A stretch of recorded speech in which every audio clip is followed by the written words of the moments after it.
সম্মানিত ভাই এবং বোনেরা আসসালামু আলাইকুম। আশা করি আপনারা সবাই ভালো আছেন।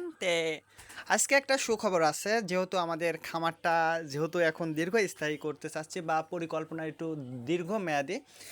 আপনি যদি যেকোনো খামার করেন না কেন, একটা লং পরিকল্পনা থাকতে হবে। আপনি যদি মনে করেন আজকে খামার করব, কালকেই কোটিপতি হয়ে যাব, কথাটা কিন্তু এমন নয়। তার কারণ আপনাকে পরিকল্পনা করে আপনি লং একটা পরিকল্পনা করতে হবে এবং ওইটাকে মনে করতে হবে জার্নি।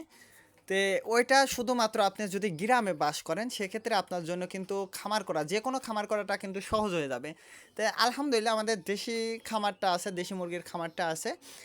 সাথে আমাদের গরু, যেহেতু আমরা গ্রামে বাস করি, আমি কিন্তু বলি যদি আপনি গ্রামে বাস করেন সেক্ষেত্রে আমি বলবো যে আপনাদের কিন্তু খামার করাটা কিন্তু খুবই সহজ যদি আপনি একটু পরিশ্রম করতে পারেন।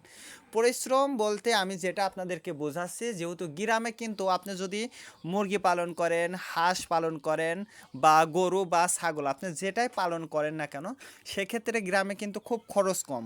যদি বলেন কী জন্য, এই যে আমার চীনী হাঁসগুলো দেখছেন, এই চীনী হাঁসের কিন্তু আপনার আহামরি খাবারটা দেওয়ার প্রয়োজন হয় না। যদি বলেন কী জন্য, এই যে ছেড়ে দিয়ে আমরা যেহেতু চীনী হাঁসটা পালন করি, আমরা মুরগিটা কিন্তু ছেড়ে দিয়ে মুরগিটা কিন্তু পালন করি। এই ক্ষেত্রে কিন্তু দেখবেন যে একটা বিষয়, যে সকালবেলা ছেড়ে দেওয়ার সময় জাস্ট খালি একটু খাবারটা দিতে হবে।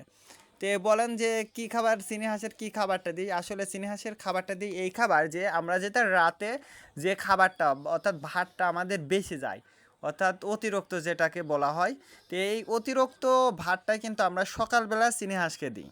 তে এই চীনী হাঁসের খরচটা কিন্তু আপনি যদি ছেড়ে দিয়ে চীনী হাঁসটা পালন করেন সেক্ষেত্রে কিন্তু আপনার কোনো খরচ হবে না। শুধু আপনার যে উদ্বৃত্ত যে যে সকল খাবার আছে ওইগুলো দিলেই কিন্তু ইনশাল্লাহ হয়ে যাবে। আলহামদুলিল্লাহ দেখুন আমাদের কিন্তু ডিমও পারেছে। তে আপনার এটা কিন্তু একদিনে আসবে না বা একদিনে কিন্তু আপনার ডিম পাবেন না।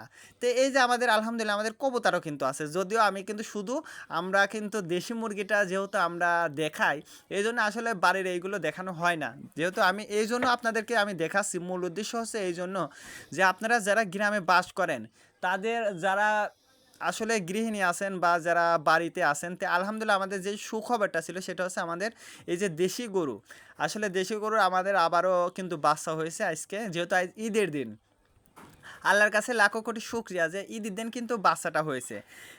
মূল কথা হচ্ছে এইটাই, যে সফলতা কিন্তু দীর্ঘমেয়াদী পরিকল্পনা করতে হবে। আপনি কিন্তু একদিনেই কিন্তু সফল হতে পারবেন না। আপনাকে পরিশ্রম করতে হবে, ধৈর্য ধরতে হবে, তারপরে কিন্তু আপনি সফলতা পাবেন। আমাদের কিছুদিন আগেও কিন্তু আমি আপনাদেরকে দেখাইছিলাম যে একটা বাছুর, সেটাও কিন্তু আমি আপনাদেরকে দেখাবো। এটা কিন্তু আজকে হয়েছে। এটা কিন্তু দেশি গরু। আসলে দেশি গরুর একটা সমস্যা কি, আপনি কিন্তু আহামরি দুধ পাবেন না, এটাই কিন্তু সমস্যা। আপনি যদি বিদেশি গরু, যেগুলো ফিজিয়ান সহ যে সকল গরু আছে ওইগুলো কিন্তু দুধটা বেশি হয়। আমাদের এই বাছুরটা কিন্তু অনেক দিন আগে হয়েছে, আমি কিন্তু আপনাদেরকে দেখাইছি। আলহামদুলিল্লাহ সব মিলে আমাদের কিন্তু গরুটাও টুকটুক করে এগিয়ে যাচ্ছে বা আস্তে আস্তে কিন্তু আগায় যাচ্ছে। আপনারা যারা খামার করবেন, যারা গ্রামে বাস করেন, যাদের অল্প পুঁজি আছে, আপনারা কিন্তু খুব সহজেই কিন্তু খামারটা করতে পারবেন। এই যে আমাদের এই আইডিয়া, এইটা হচ্ছে আরে গরু কিন্তু যেটা বলা হয়। এই যে আমাদের যে ছাগলটা দেখছেন, আমাদের যদিও অনলি মাত্র একটা ছাগল, এই ছাগলটা কিন্তু গব্ন।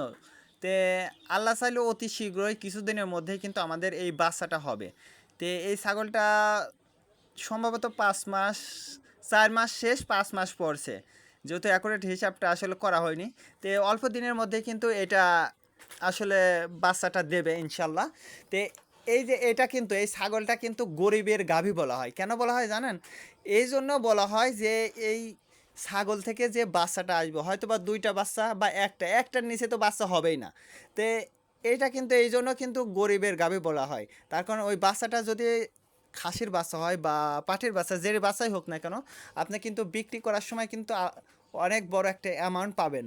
তে দেখুন এই যে আমাদের মূল কিন্তু প্রজেক্টটা হচ্ছে দেশি মুরগির জন্যই কিন্তু আমাদের মূল প্রজেক্ট, কিন্তু আসলে ওইগুলো কিন্তু আমাদের দেখানো হয় না। তার কারণ এই মুরগিটাকে আমি যখন খাবারটা দিই তখন কিন্তু এই মুরগির কাছে বসে থাকে, কিন্তু গরু বা চীনা হাঁস, কবুতর এগুলোর কাছে আসলে সময় খুব একটা ওইভাবে কিন্তু ভিডিও করা হয় না মূলত, কিন্তু সময়টা কিন্তু ঠিকই দেওয়া লাগে। আমি এই জন্য আপনাদেরকে দেখাচ্ছি আজকে এই ঈদের দিনে, আমি এই জন্য দেখাচ্ছি যে আপনারা যারা ঈদের দিনে যাদের হোক 500 টাকা বা 400 টাকা বা 200 টাকা, আপনারা একটু চেষ্টা করেন যে একটা দেশি মুরগি দিয়ে বা একটা ছাগল দিয়ে, আমি জানি না আপনাদের অ্যামাউন্টটা কেমন হবে।